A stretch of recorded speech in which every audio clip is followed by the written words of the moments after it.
This is everything you need to know before you go to your Lorwyn Eclipsed pre-release or you do your first draft. And as you can see here, I'm going to cover a lot of stuff in this video, so make sure you stay to the very end because I've also got some pro tips about how you can win more of your games this weekend at pre-release. So first, let's go over the new mechanics that are coming out in this set. And the good news is there's not a lot of them and they're all pretty straightforward. So the first one is called Blight, and after that is usually followed by a number, and that number tells you how many -1/-1 counters you want to put on your own creatures. Now, you get to choose which ones to put it on, but you can't split them up. Like, as you can see here, you have to put them on the same creature. Now, don't worry, there are some color pairs like black, red, and white that are okay putting -1/-1 counters on your creatures because then they get some type of ability. Like you can see here with Gnarlbark Elm. This actually lets you pump some of your creatures by removing the counter, so it's not all downside. The next mechanic is called Vivid, and as it explains on the card, it cares about the number of colors of permanents that you have under your control. Now, blue-green and red-green are both the Vivid archetypes that are trying to get as many different colors into their deck.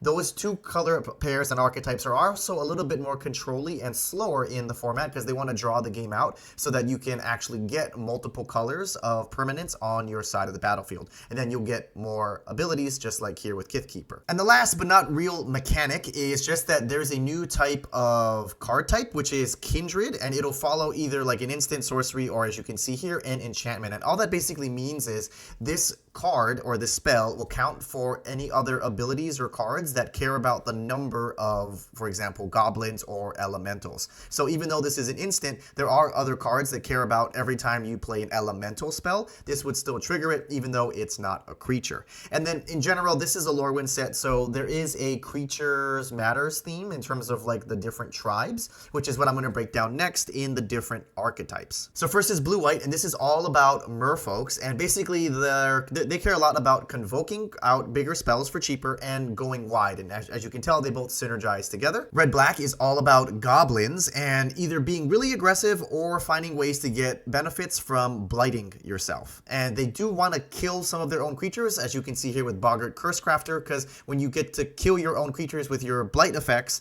then you'll do damage to your opponent. Next is Green-Black, which cares all about elves and putting cards into the graveyard. Next is Green-White, which cares about Kithkin creature types and is a mixture of like aggro plus kind of go wide aggressive. Next is Blue-Red, which cares about elementals. Now, normally Blue-Red is like a spells deck, but in this one, it's a elementals deck, and it cares about really expensive spells, usually like cards that cost 4 or more. So those are all of the color pairs that care about creature types. Now we're going to move into the other color pairs, which have like sub-themes as opposed to focuses on creatures. So in blue-green, it's all about Vivid, as I mentioned earlier before, as you can see here with the Glister Bairn. And basically you want to jam as many of these hybrid colored cards into your deck as possible, so then you get more abilities for Vivid. And then, as I mentioned earlier, green-red, same thing. You're trying to do Vivid and get as many different colored permanents into your deck as possible. Noggle Robber gives you the treasure tokens so that you can play cards of other colors and splash. Next is Blue-Black, which unfortunately is not all about fairies. There's only a very small amount of fairies in the set, actually. It's really more about playing spells during your opponent's turn, and you get certain benefits from doing that. So there's a lot of stuff with flash in blue. And the last color pair is White-Black. It's not necessarily about tree folk, although there are quite a bit in these colors. It's more about just getting benefits from blighting your own creatures and removing counters.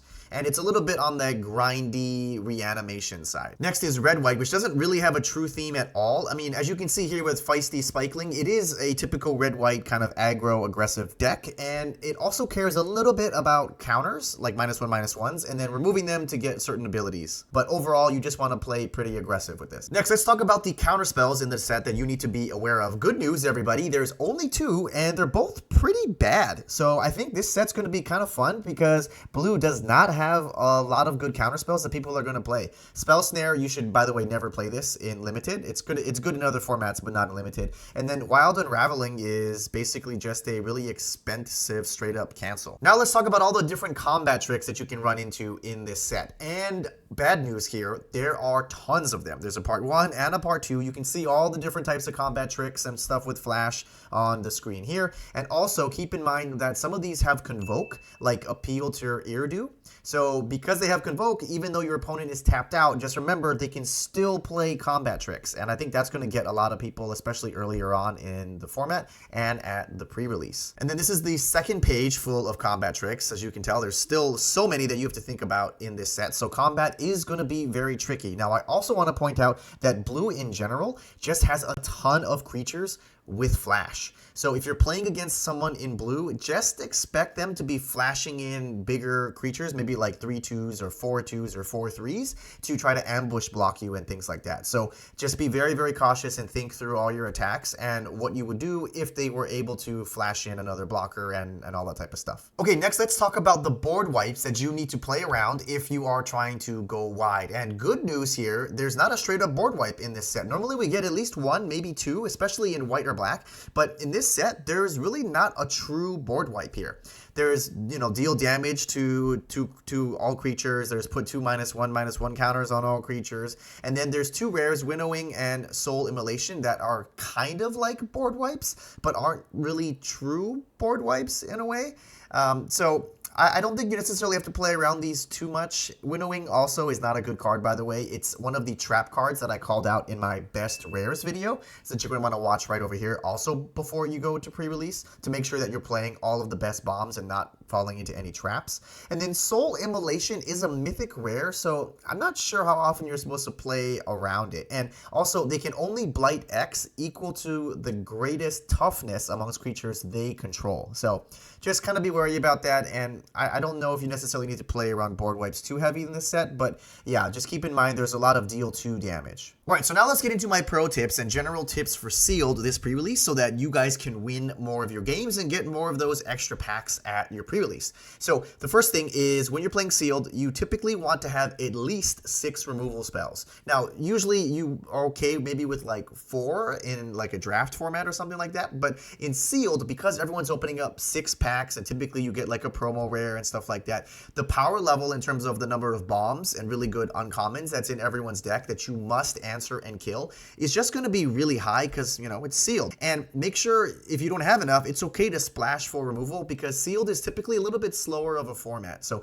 you will have about an extra half a turn or sometimes full turn to actually get things going here. And that's why it's okay to be a little bit more aggressive with your splashes, especially if it's for bombs or removal spells. And then if you don't have straight up removal spells, like you can see here, Cinder Strike, right? If you don't have a lot of those, then you could supplement them by building a little bit more of an aggro game plan and using combat tricks instead as your removal spells, like Reckless Ransacking here on the right. My next pro tip for your pre-release and for just sealed in general is that you should try to play as many of your good rares, bomb rares, as possible, even if it means splashing sometimes a double pipped color card, assuming you have enough fixing for it. This set is a little bit light on the fixing. I've put 2 examples of ways that you can get fixing here that are built into the set. There is an Evolving Wilds at common, but you may not get that in your pre-release kit.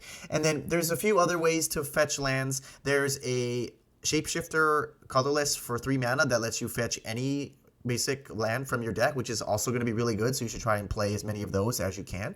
But when you do open up your pre-release pools, I would just immediately check for your fixing options and see how much flexibility that gives you in terms of playing for more bombs and your removal spells.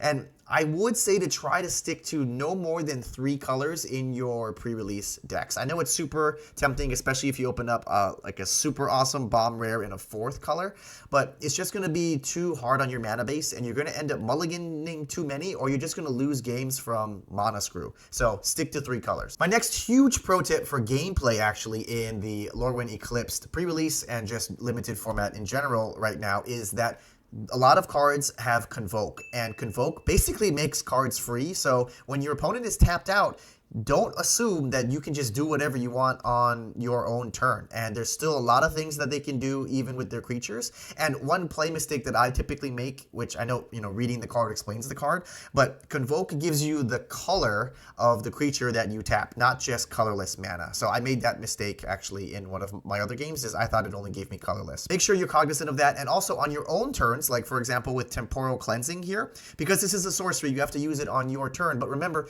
it has Convoke. So So if you want to, in terms of play patterns, you can actually play your creatures out on your turn first and then convoke by just tapping them. So you could double spell that turn even though you have no mana. And remember, this is a sorcery in this set. Normally they make it an instant, so this one's a sorcery, the one that returns something to the top of your opponent's deck.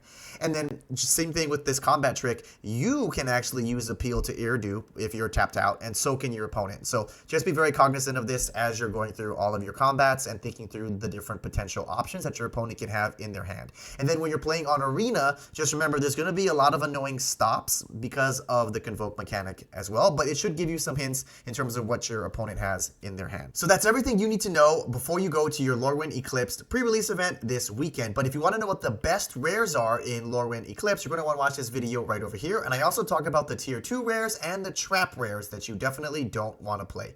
And if you found this video to be helpful, make sure you click subscribe down below because I try to post weekly content to help you get better at Magic.